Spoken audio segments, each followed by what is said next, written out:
میرے محترم دوستو، بزرگوں، عزیزوں، بہت دھیان سے، توجہ سے، عظمت سے اور اونچا مقصد سمجھ کر بات کو سننا ہے۔ کسی رواج پر جمع نہیں ہوئے، بلکہ انبیاء علیہ السلام کی بعثت کے مقصد پر ہمارا جمع ہونا ہے۔ ذرا کمی آئی تو اس کمی کا اثر پورے دین پر پڑے گا۔ دعوت نہ دینے، دعوت نہ سننے کو دین کا نقصان اگر یقین نہ کیا گیا تو اس کام کے تقاضے پورے نہیں ہوں گے، اس کا حق ادا نہیں ہوگا۔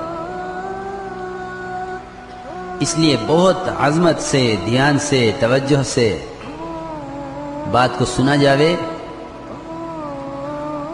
اور سن کر پھر دو کام کرنے ہیں۔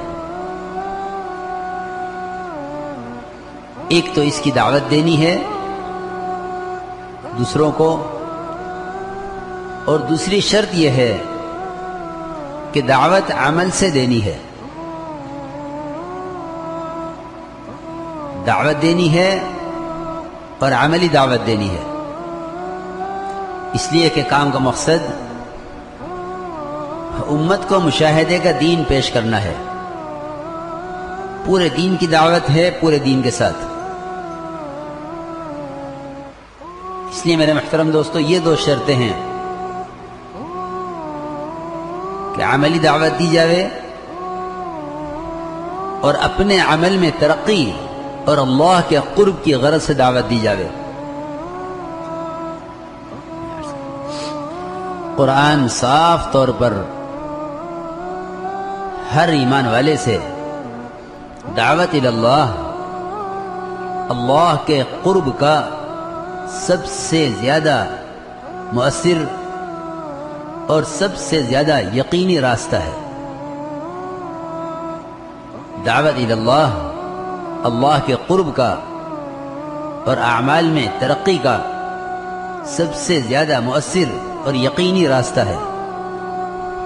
قرآن کہتا ہے کہ اس سے اچھا دین کسی کا ہو نہیں سکتا۔ علماء نے لکھا ہے کہ وَمَنْ أَحْسَنُ قَوْلًا، یہ جملہ استفہام انکاری ہے۔ استفہام انکاری تاکید کا معنی دیتا ہے۔ اللہ کا کلام کسی تاکید کا محتاج نہیں ہے، لیکن اللہ کے اپنے کلام میں تاکید کا لفظ اور مفہوم استعمال کرنا، یہ اس کو انتہائی یقینی بنانے کے لیے ہے۔ اللہ فرماتے ہیں کہ اس سے اچھا دین کسی کا ہو نہیں سکتا جو دعوت اور عمل دونوں کو اکٹھا جمع کرے۔ اسی کے اندر استعداد اور صلاحیت پیدا ہوگی کہ وہ کہہ سکے اننی من المسلمین۔ اس کا مطلب یہ ہے کہ اس دعوت کے بغیر امت میں اپنے اسلام کو عملاً ظاہر کرنے کی استعداد پیدا نہیں ہو سکتی۔ دعوت کے بغیر اپنے دین پر استقامت، اپنے دین کی اہمیت یہ پیدا نہیں ہو سکتی۔ میرے محترم دوستو، بزرگوں، عزیزوں، دعوت کا چھوٹ جانا سب سے بڑا سبب ہے، سب سے بڑا سبب ہے بہت آسانی کے ساتھ اپنے خیالات، اپنے مذہب، اپنے طریقوں کو بدلنے کا۔ جو فرد یا قوم یا امت، عبداللہ بن حذافہ رضی اللہ تعالی عنہ ایک جماعت کے ساتھ تھے روم میں۔ روم کے بادشاہ نے ان کو قید کرایا اور ان کو نصرانیت کی طرف دعوت دی کہ تم نصرانی ہو جاؤ۔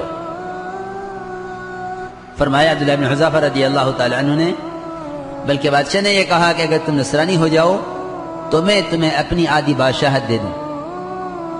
عبداللہ بن حذافہ نے فرمایا کہ تیری آدھی بادشاہت نہیں، عرب کی ساری بادشاہتیں مجھے ملیں اور تیری پوری بادشاہت مجھے ملے، تب بھی میں محمد صلی اللہ علیہ وسلم کے دین کو پلک جھپکنے کے بقدر چھوڑنے کے لیے تیار نہیں ہوں۔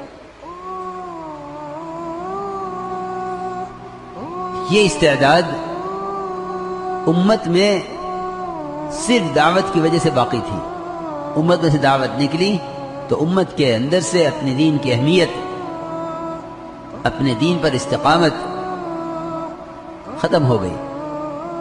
اس لیے میرے محترم دوستوں، بزرگوں، عزیزوں، سب سے پہلی بات یہ ہے کہ کام کرنے والوں کو خصوصاً، امت کو عموماً، اس کام سے دین کی بقا کا یقین ہونا چاہیے کہ دعوت اور عمل جو دونوں کو اکٹھا جمع کرے گا اس کا دین سب سے اچھا ہوگا۔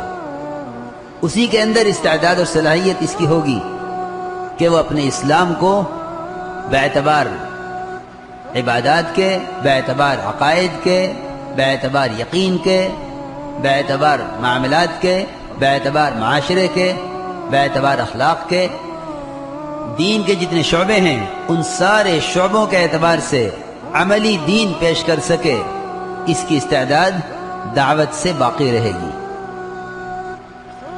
دعوت کا خاصہ، اس کی تاثیر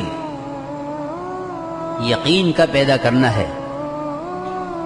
جو اہمیت مسلمان کے لیے ایمان کی ہے وہی اہمیت ایمان کی دعوت دینے کی ہے۔ ایمان کے، یقین کے بننے کا صرف ایک ہی راستہ ہے، ایمان اور یقین کے بننے کا صرف ایک ہی راستہ ہے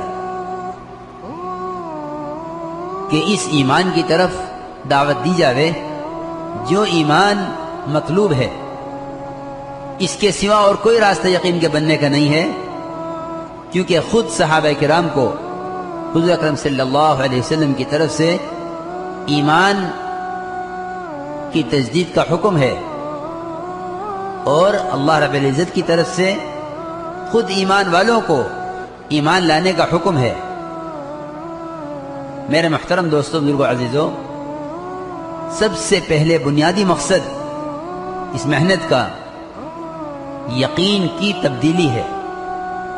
حضرت فرماتے تھے مولانا رفسا رحمۃ اللہ علیہ کہ جس چیز کو اپنے اندر پیدا کرنا چاہتے ہو اس کو بصفت تبلیغ کرو۔ جس چیز کو اپنے اندر پیدا کرنا چاہتے ہو اس کو بصفت تبلیغ۔ بصفت تبلیغ کا مطلب یہ ہے کہ محنت کے اندر وہ طریقہ دعوت کا زندہ ہو جو طریقہ صحابہ کرام اپنی محنت کا قائم کر کے گئے ہیں، جو محنت آپ صلی اللہ علیہ وسلم نے اپنے صحابہ سے کروائی ہے، محنت کا وہ طریقہ زندہ ہو، اس طریقہ محنت کو صفت تبلیغ کہتے ہیں۔ تبلیغ کے بہت سے طریقے ہیں۔ تبلیغ صرف بات کے پہنچانے کو نہیں کہتے، تبلیغ کے بہت طریقے، ابلاغ اور ترسیل جو ہے ترسیل کے بہت راستے ہیں۔ نہیں، وہ طریقہ محنت امت میں زندہ ہو جس طریقہ محنت پر حضور اکرم صلی اللہ علیہ وسلم نے اپنے صحابہ کو ڈالا تھا۔ اس طریقہ محنت میں سب سے زیادہ اور عمومی اور شروع سے آخر تک جو محنت تھی وہ یقین کی تبدیلی کی تھی۔ میرے محترم دوستو، بزرگوں، عزیزوں، مولانا الیاس صاحب رحمۃ اللہ کے بارے میں سنا ہے، حضرت فرماتے تھے کہ میں نے اس کام کا کوئی نام نہیں رکھا، اگر میں اس کام کا کوئی نام رکھتا تو اس کا نام تحریک ایمان رکھتا۔